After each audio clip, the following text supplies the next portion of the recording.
What's up, everybody? Welcome back to the Game Plan T1D Podcast. I hope everyone's 2019 is off to a great start. This year brings a lot of opportunity for us to start fresh with regard to our diabetes care. I hope the stories we share can help all of you listening learn even one new thing, one helpful tip, as our diabetes game plans are always changing and we always have to be on our toes, learning from others as well as from ourselves, from our own trial and error. I challenge all of our listeners to set one T1D related goal for 2019. This could be a target A1C, perhaps a diet or a fitness improvement, whatever that goal may be. Identify it, and most importantly, write it down. Share this goal with others so that people can help hold you accountable to it.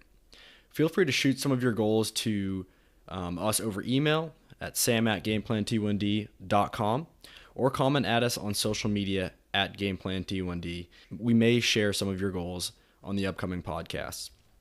One quick announcement I want to cover before I introduce today's guest. I am very excited to announce that Game Plan T1D will be hosting an athlete panel at the JDRF Type 1 Nation Summit on March 2nd this year. It's going to be a great event. Really excited for it, so stay tuned for more details. All right, thank you guys for hanging with me through this intro. On to today's amazing guest. I had the pleasure to sit down with T1D All-Star Mandy Marquadt.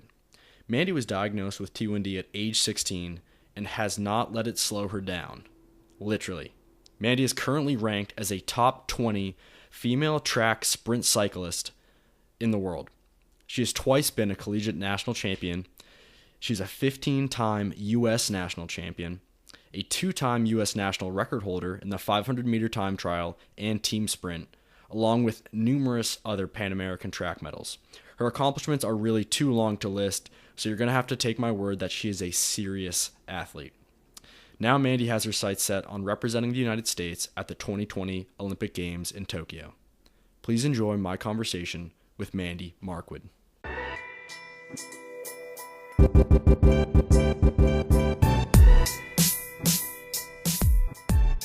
Welcome to the Game Plan T1D Podcast. I'm your host, Sam Benger. On this podcast, we explore the lives of athletes living with T1D to try to uncover what it is that allows them to excel despite their diabetes. Today on the show, it is my pleasure to be joined by Mandy Marquadt. Mandy, welcome to the show. Hi, Sam. Thanks for having me. Yeah, so before we kind of take a trip back down memory lane here and explore your beginnings as a diabetic athlete, I wanted to check in and kind of see where you're at right now. You know, we're starting off a new year here. 2019 is kicking off. What is training looking like right now for you, and what events are on the horizon for you as we start 2019? Yeah, so I'm still finishing off 2018. Haven't jumped to 2019 yet. Can't believe it's next week that I'll say I'll see you next year. But I'm currently right now in California training for the next World Cup with USA Cycling. Here in California to train because I live in Pennsylvania, but it's snowing and it's not really ideal. So I come out here and I'm fortunate enough to stay with a family and train here and pursue my Olympic dream. Wow. So, and you said 2018 is still going on. Are there events that you still need to do in 2018, or is this just pretty much training? Training, yeah. I still have a few days left of the year to train that are really important.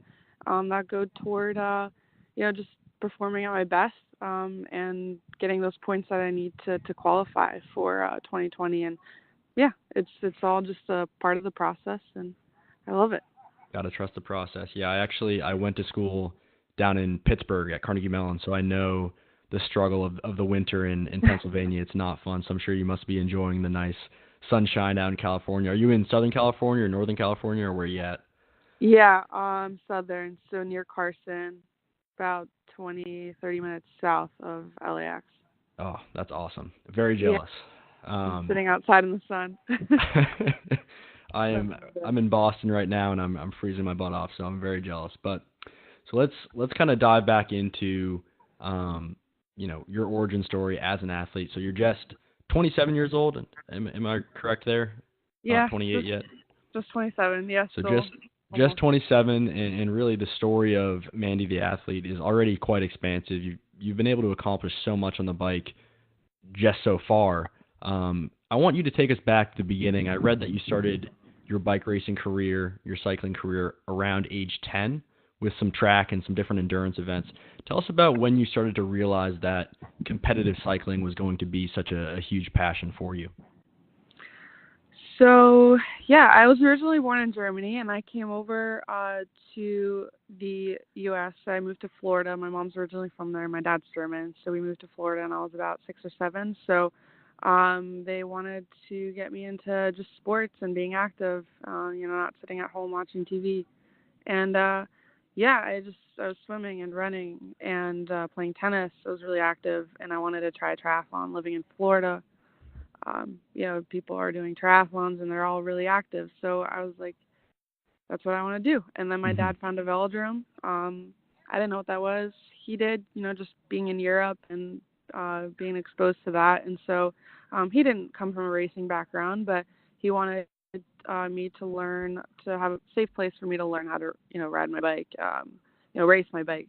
And so yeah, I did that and fell in love with track cycling, and then I slowly got to ride on the road and joined some group rides. And I was still young, and my dad was following me in his car, making sure I was safe. Yeah, I just fell in love with the sport and how it brought people together, and how I just got to feel kind of free on a bike. Where I wasn't in a tennis court or in a swimming pool. It was just always something different, and that's what really attracted me to cycling. And I did some triathlons, but I really fell in love with cycling then, and competed, and it just opened up just a world. And yeah, about 17 years later, here I am still doing it, and I love it. Wow. So you mentioned that feeling of being free. Was it that feeling, and were you immediately successful on the bike? Were people like, listen, Mandy, like you can potentially go to the Olympics someday, or was it a process getting started? What was it like kind of starting out? Yeah, so at 10, they're not necessarily saying like the Olympics then, but yeah, they just said go to nationals and compete. So about less than half a year or so later, my parents and I we drove to nationals, and all the way to Texas, so Florida, Texas, in our car with 2 bikes, and competed at nationals. And I took home 2 gold medals and a silver medal that was like a photo finish. And yeah, that was my first year racing, and I was like, wow, like, not that that was easy, but I was like, that was so much fun, and I got to travel basically cross country and win some medals, and I'm like, okay, this is cool, like already competing at the national level, and I'm, racing 10, 12 age group. So yeah, I just kind of opened up the door. And I guess at that age, I never realized like, okay, what that would entail with the Olympics and all that. And I really didn't start to really believe that was something that I could do until maybe I was a little bit older. Just because back then, I don't know, it's like, it is a complicated process, and there's so much to it. I just kind of was doing it because I enjoyed it, and I didn't really know where I wanted to go with it. There's like so much laid out, like school and all these other things in life. So I was just like enjoying the moment. Yeah, it's kind of funny, today with athletics, I feel like everyone gets kind of on a track at such a young age, and you have to specialize. And, you were mentioning you were just 10, 11, 12 years old and getting started. And like you said, there's a lot of other stuff going on. There's school, and some of that can kind of get lost in the shuffle as you start a competitive athletics career. So you're mentioning kind of getting more focused, or the Olympics kind of in higher level competition coming into focus a little bit later on. I was interested to learn that your diagnosis, your T1D diagnosis, which came at age 16, came about by way of a training session where you were sort of testing your VO2, and someone noticed that you had elevated blood sugar readings. I'm curious, and I'm always curious to sort of hear about how a T1D diagnosis impacts athletes. So just for your own background, for me, I was diagnosed when I was just 5 years old. So, and I played collegiate football, I played basketball and track in high school. So athletics for me, I always had diabetes as a factor that I kind of had to, address and make sure that was kind of under control as I entered into a new sports season. But for you, as an athlete who competed, and not only competed but had success without diabetes, now all of a sudden that's sort of in jeopardy at the point of diagnosis. And You mentioned in a previous interview that a doctor told you that you would never be able to race at a high level again. So in that situation, what do you do with that news, and how were you able to sort of climb back out of that position of being what I imagine to be pretty devastated when you first hear that news? Yeah. I was 16, right, when I was diagnosed, and when you're 5, it's different, right? So it's like you're 16, you've already gone through a lot of things, and I was already competing, and so I was actually at the time in Germany. So my parents had split when I was 14, and I just decided to take the opportunity to go back to Germany and race and go to school. And through that I was racing it for the state. So there's different states, and you race for the national team. So I was racing for the state at the time, and I went into VO2 max testing, blood work, and that day also I didn't have the best breakfast. I wasn't totally prepared for it. It was my first time ever doing it, so I really didn't know what I was going in for. Yeah. And it was something that I was shocked by. They had told me, there was some blood work that looked abnormal, and that they just want to keep an eye on it. And I went with my teammate that day. So my dad, then I waited for him to pick me up, and then hours later, and nothing really changed. So the elevated blood sugars were still there, and so we went to the hospital, and I was just worried. I didn't know what it was. I just thought, okay, it's something did I eat something bad? Did I do something wrong? Did I not prepare well? So I just thought this could go away, or I could, somehow make it better.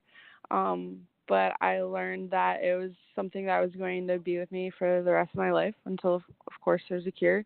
But I spent 2 weeks at the hospital, and my mom wasn't there at the time, and we have a good relationship, and we spoke almost every day, and I was there with my dad, and he was there with me every step of the way. Our relationship actually just gotten even closer because of all this, because he's always been there too with my sports, and we were always running and going to training together, and so it just kind of opened up a lot, and a lot of just kind of questions, I guess, in the past of sometimes why did I feel tired, or why did I struggle? It's not because I didn't want to do it. It's just because I physically couldn't.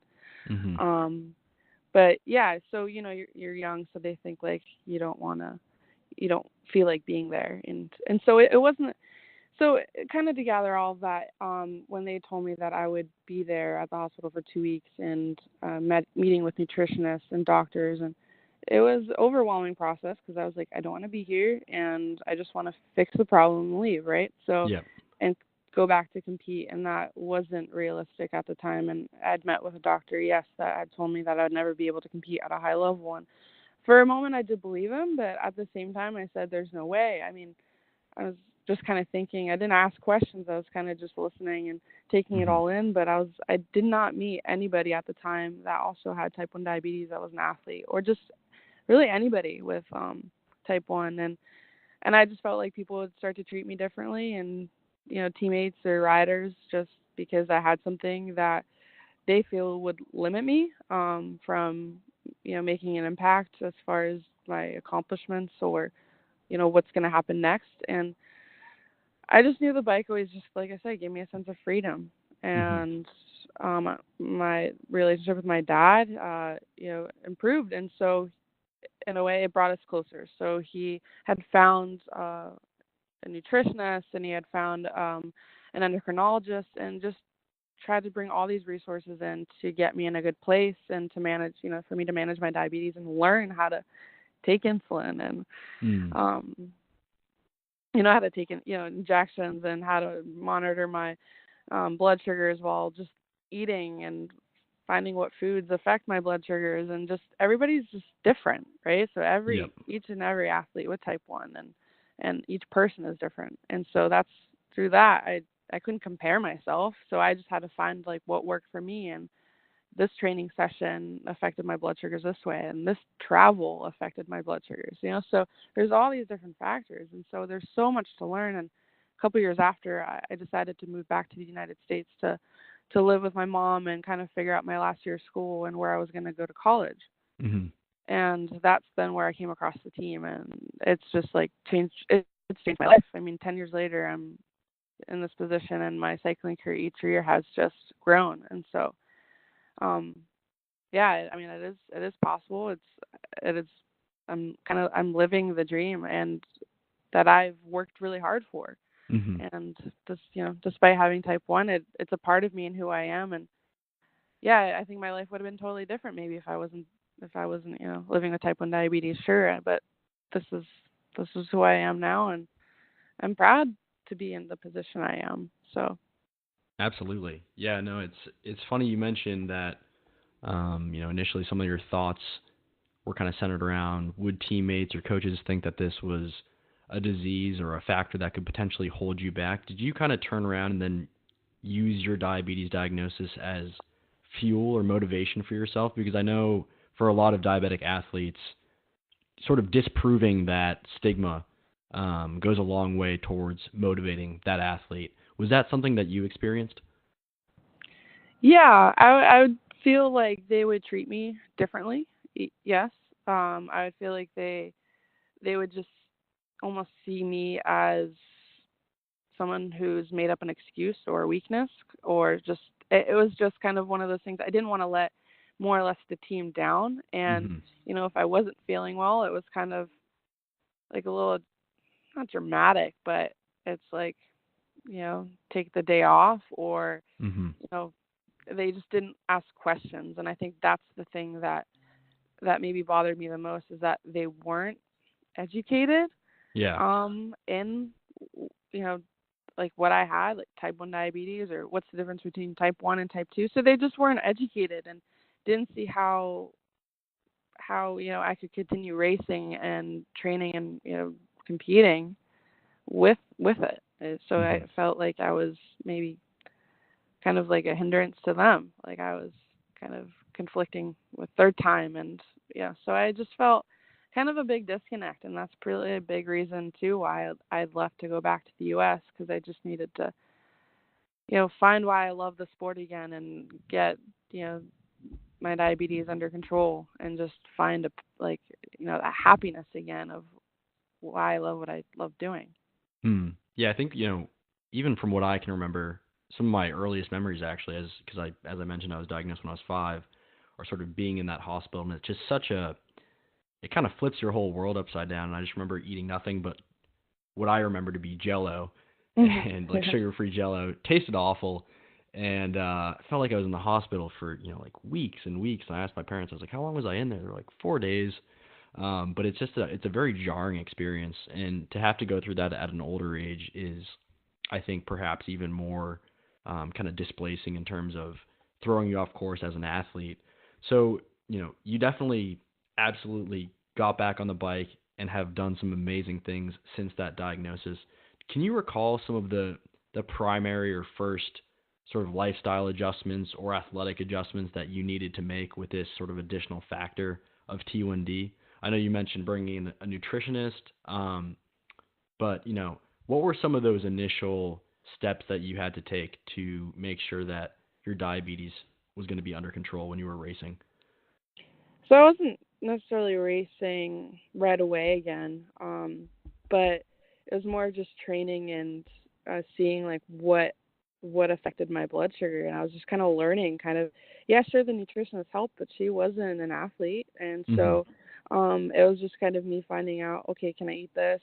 How is this going to affect my blood sugars? How much, how much insulin do I need? And it was just different. I was like, one day could be different than the other than what I was eating. So I've learned too, like from then and now, it's like everything is in moderation. Like you can still enjoy all those things, Hmm. but in moderation. Just each day is different. That's kind of, nobody's kind of set to what their exactly how much insulin, exactly how everybody does things differently. I mean, Hmm. my training from one day another is absolutely different. I mean, when I travel to a different time zone, it's different. So I can't necessarily say I that at that time, like, I just kind of went through the routine of my training and racing and trial and error, um and I'm still always changing things up. I'm first time I'm traveling to New Zealand, like things like that. That's going to be a huge shock to my system, my time zone, but I'm going to learn a lot from that experience. And Yep. um, yeah, just the resources from my team, and a lot of it that I've started to do back then, and what I've kind of done now is write things down of how these foods affect my blood sugars, and I use a Dexcom continuous glucose monitor. Helps tremendously in my training and travels, and it's really convenient, and it's really helped me understand my patterns and how what I eat and what I do.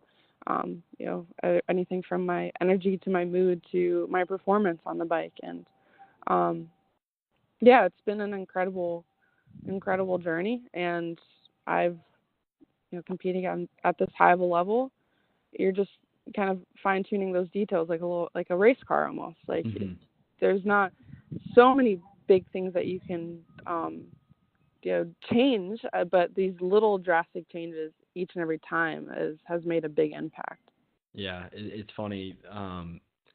You wish there was one right way to go about being a diabetic athlete. Like, diet XYZ would give you the best chance at performing at the highest level. But like you said, each person is different, and not only is each person different, but people change over time with how responsive they are to insulin, with, how stress impacts blood sugar. And it's every day we kind of have to be our own data scientist, because we're looking at, all right, how much sleep did I get? What did I eat?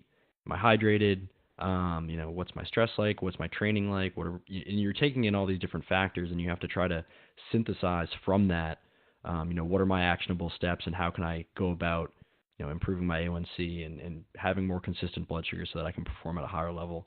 So I definitely feel where you're coming from there, but I want to get back to, your time in racing, and I was doing some research. Was not familiar with the indoor sprint racing space, but I wanted you to try to take a stab at explaining that environment, because as I was sort of watching some of these YouTube videos of both the the Kieran and then also the short sprint events, it is so intense and cool. You have these riders on these steeply banked walls, and they're on these razor thin wheels, and they're in the skin suits and the aerodynamic helmets, and it's just so cool to kind of witness. But what is it actually like to be the one on the bike and kind of be in that environment? Huge adrenaline rush. I first want to say thank you for looking up the sport and just being so interested in it. I appreciate that, because it's not really a well-known sport in the U.S., and track cycling is such a good spectator sport. That's why it's so popular in Europe. The Kieran actually originated in Japan. They still do it today, and they bet on the riders. It's like horse racing. It's similar to that. So it's a cool sport, and I guess that's why when I was so young it was so unique to me, and that's why I was so attracted to it. But it's a huge adrenaline rush. I mean, there's no brakes. It's fixed gear. You're changing your own gears depending on the event. So if you're racing with someone, you don't know what gear they're riding. They could be riding a different gear. When you're a junior, you're gear restricted. But when you're an elite, they call it elite professional. So then you don't know what another person, what gear they're riding. So it could kind of help at the end of a sprint, that having that little extra gear, or that person's going to be spun out. So gear selection and being your own mechanic, like, that's really fun. But when you're on the road and stuff too, when I'm with USA Cycling, it's cool. We have the mechanics, we have a support team. But the track cycling is a huge adrenaline rush. I mean, it's just four corners. It's kind of like NASCAR racing on bikes. It's really steep, about 45-degree banking. The G's are pretty high when you're going like 70K through the turns. In training, we're also behind a motorcycle that brings us up to speed and then drops us off. And it's all about building power and explosiveness, and leg speed is a big thing. And so back when I was diagnosed, I was actually an endurance athlete. And now in about 2012, 2013, I converted over to sprinting, just because that fit more of my body type and who I was. I was built more like a sprinter than an endurance athlete. Like, when people are always asking me, oh, you ride bikes, like, do you like the Tour de France? Do you like going up hills? And I said, I don't do hills. Like, I'll go down them, but I don't go up hills. And but I'll race you like 10 seconds, like all out. But that's like my sports. Like, I kind of describe it like track and field. Like we're the sprinters, and then there's the endurance athletes, and then people kind of start to understand it more. And yeah, it's a lot of the time that I spend in training is also in the gym, 2-3 times a week to build that foundation, in order to be that explosive on a bike and to push those bigger gears. So it's a short, so the shortest race I have is about 10 seconds, and the longest race is the Kieran. It's no more than about 2-3 minutes, that time. But it's all like everything comes into it, like tactical, mental, technical, like physical, like everything has to be fired and on in that moment. Like there's really no room for mistakes. When you have a 100-mile race, you can make a mistake and fix it. But you're racing for 200 meters to less than a mile. Like there's no room for mistakes. And that, that's what I love about it. There's so much, it's so driven and detailed, and I love how much the sport kind of brings all those things in, and I like the data behind it, and working with my coach and getting my strength numbers up in the gym, and it's so much fun. Like I wish more people were interested and knew about it and did it, because it's pretty battle, like it's like we're warriors kind of in the ring, like they call it like an arena, because if you Google track cycling sprinters, I mean, these their legs are pretty big. I mean, most, it's just, it's a cool sport. So. Yeah, no, it was so cool to see just like that racing dynamic. And the closest thing that I had seen to it is almost like speed skating, but then you add in those like the banked walls and on bikes. So you're going a lot faster. And it is, for everyone who hasn't seen it, YouTube either Kieran or indoor cycling, sprinting, and you'll be blown away by just how exciting it is to watch. Do you have a preference?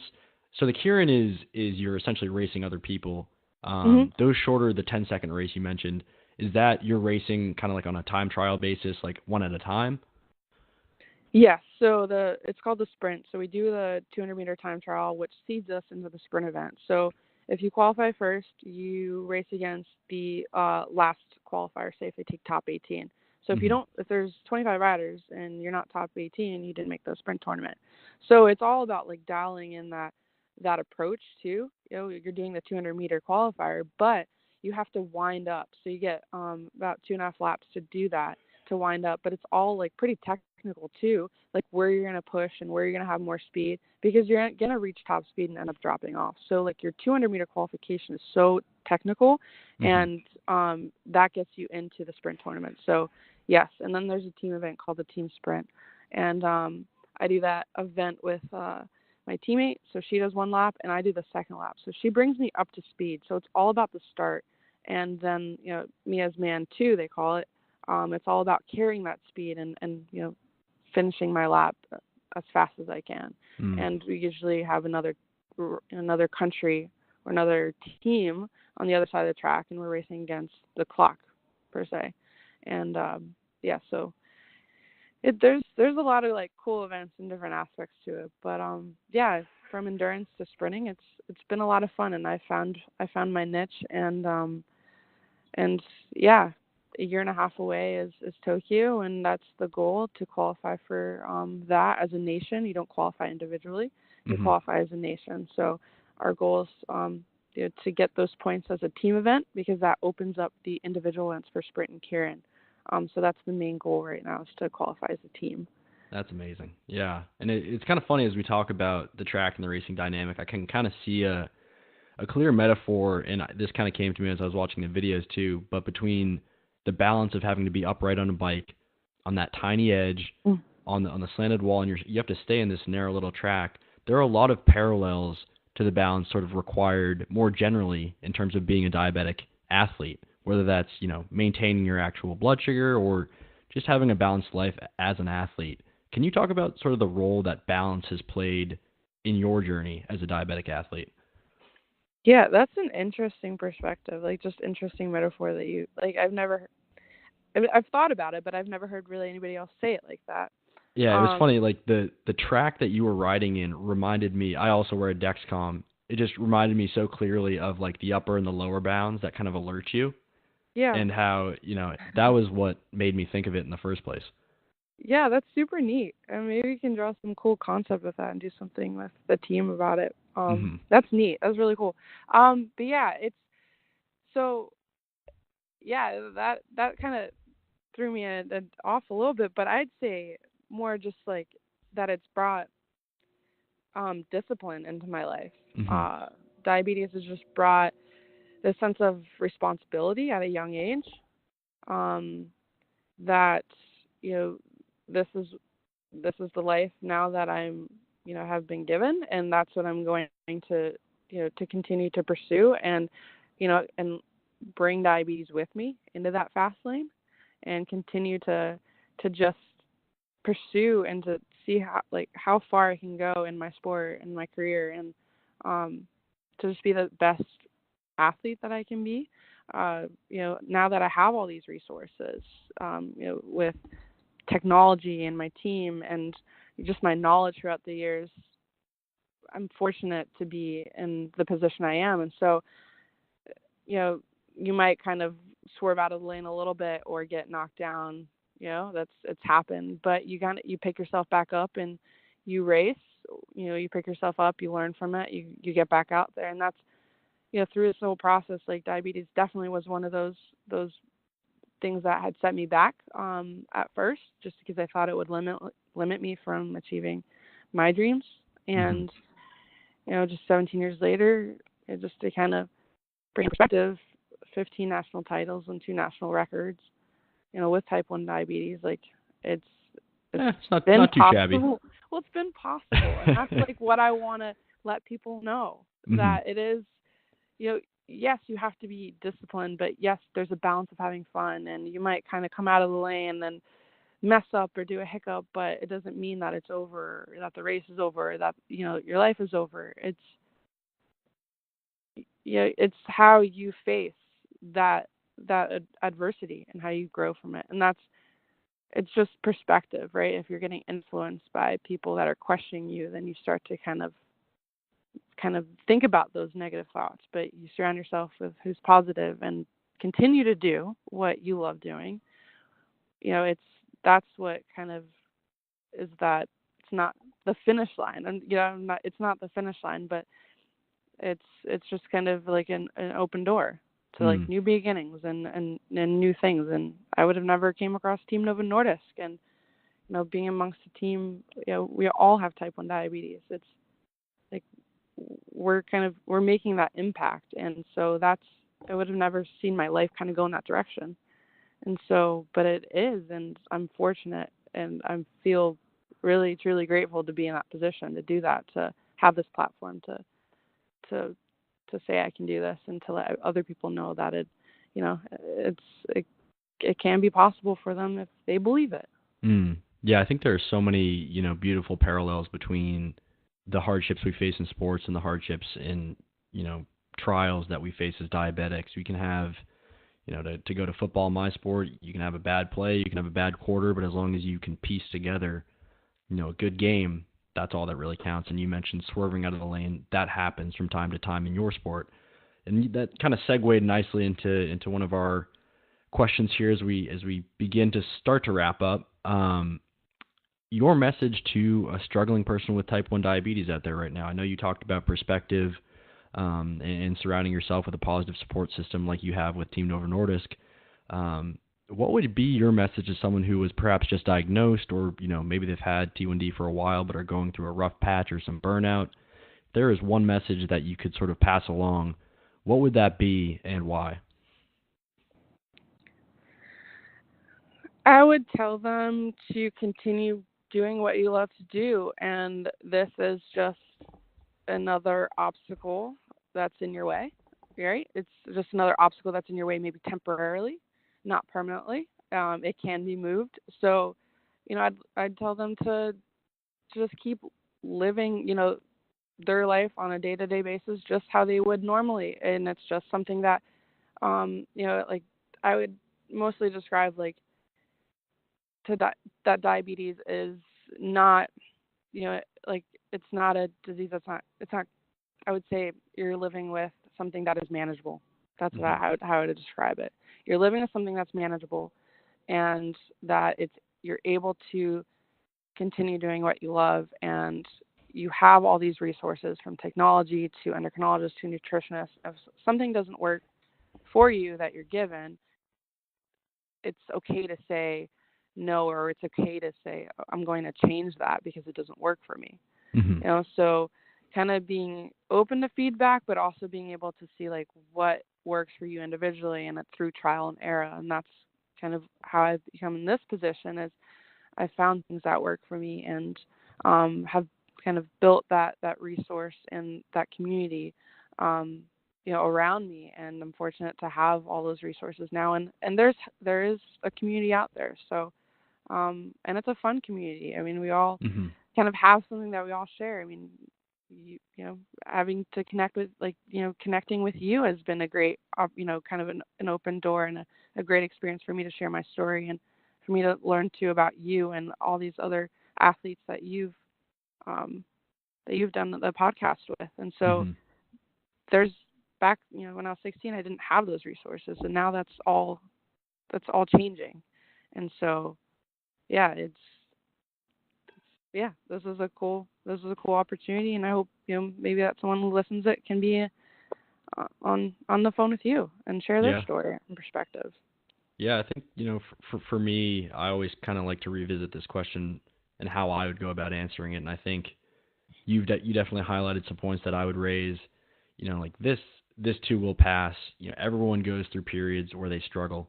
I know when I stopped playing college football and that routine was taken away from me, that predictability in terms of the schedule was taken away, I started to really have some, blood sugars that were going all over the place, and learn from it. One of the big things about diabetes is that you realize every day it's a learning process. And even the diabetes veterans that I would say, Mandy, you are, and I am, is having had the disease for 18 years myself, you can go back to day one, each day if something goes wrong. So you always have to be on your toes and always try to be learning about, what was this low blood sugar here telling me, or, why was I high this morning? And trying to learn from each of those experiences, and having the perspective of this is a learning experience rather than this is just something crappy that's happening to me, is something really important to realize. But you mentioned some of your athletic accomplishments, and before we came on air, I gave the audience sort of a full list of your athletic feats on the bike. You mentioned the 15 U.S. national titles, 2-time national collegiate champion, 2 U.S. records. You've got various Pan American medals. Is there a certain event to you, Mandy, that stands out as being perhaps extra memorable, or a race that you're most proud of? Yeah, I'd say there's one that always kind of stick with me. It was right before I was diagnosed, I raced the German Nationals, and I was bronze in the 500-meter time trial. And then the next year, I was diagnosed a couple months later, and then that next year at Nationals, I was same bronze medal in that event. And so that was before and then after diabetes. So that kind of was a huge step that, like, this is still possible for me to continue living my dream and pursuing that Olympic dream. Whether it was, racing for racing for Germany or the United States, but, life and kind of things I decided to do kind of brought me over back to the United States and pursue that. So, yeah, it's definitely one of my favorite events. And, yeah, who knows, if I'd never went to Germany back when I was younger, then where my life would have been or what direction it would have taken. But I'm grateful for where I am today, and that I get to be in California and train and wear the U.S. national team kit and race for Team Novo Nordisk. Like, I don't know where. Yeah, I sometimes I'm like, how did this all happen? Yeah. I'm like, I wish I didn't have type 1 diabetes, but yeah, I'm grateful and I love my life with type 1 diabetes. So. Yeah, it's all about that perspective, like you said. Yeah. So, obviously we have the 2020 Olympics, the Olympic Games here in Tokyo, as you mentioned, sort of on the horizon. That's a huge next step. And what are sort of some of the most important things going forward that you need to do, or that you're focusing on in the future, to try to give yourself the best shot that you can at those 2020 games?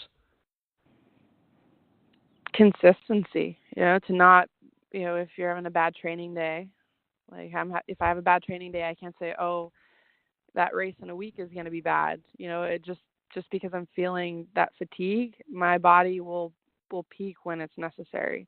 All the work that I've done from the gym to the track, the doubled sessions to nutrition. I'm fortunate to have, a nutritional sponsorship too. And, be an advocate too for competing clean, and all, everything kind of comes together.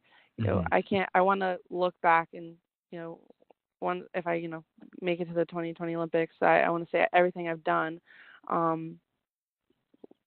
that's everything I could have done to be in this position. And say if I don't make it, that would be really, really tough. And I'll say, what could I have done differently? Could I have trained differently? Could I set up my training differently? Could I've managed my diabetes better? Could something, there's just so many factors, but right now it's more of just being present and knowing that right now everything I'm doing is, just little by little. I'm trying not to think of that big picture because it's overwhelming, but just to continue to just be the best athlete and go to training and say, I'm fortunate that this is my job. So, yeah. That's awesome. And I think our audience will be able to draw a lot of sort of actionable tips and stories and lessons and insights from this interview. And that's one of the things we always try to focus on with this podcast, is providing, here's this great athlete, here's this great story, but, what can someone that was just diagnosed really get out of it? And I think we were able to do that. So is there anything else, Mandy, that you want to, while you have the platform, try to say to the T1D community?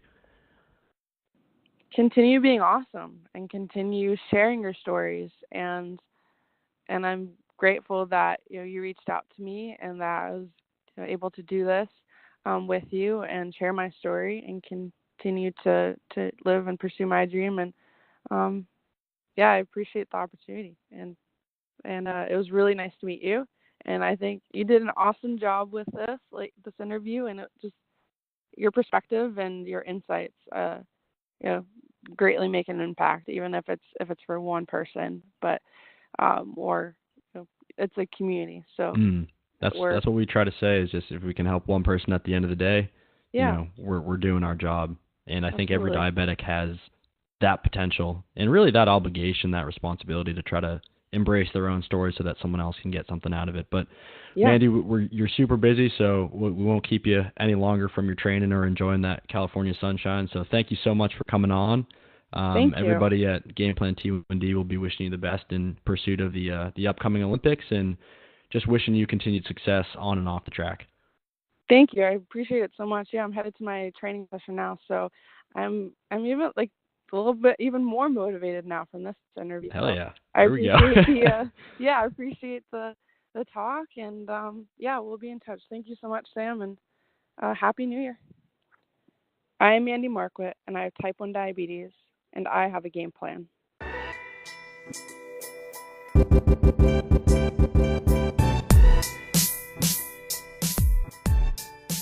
We hope you enjoyed this episode of the Game Plan T1D podcast. For related content, please visit GamePlan T1D.com or follow us on social media at Game Plan T1D. Find your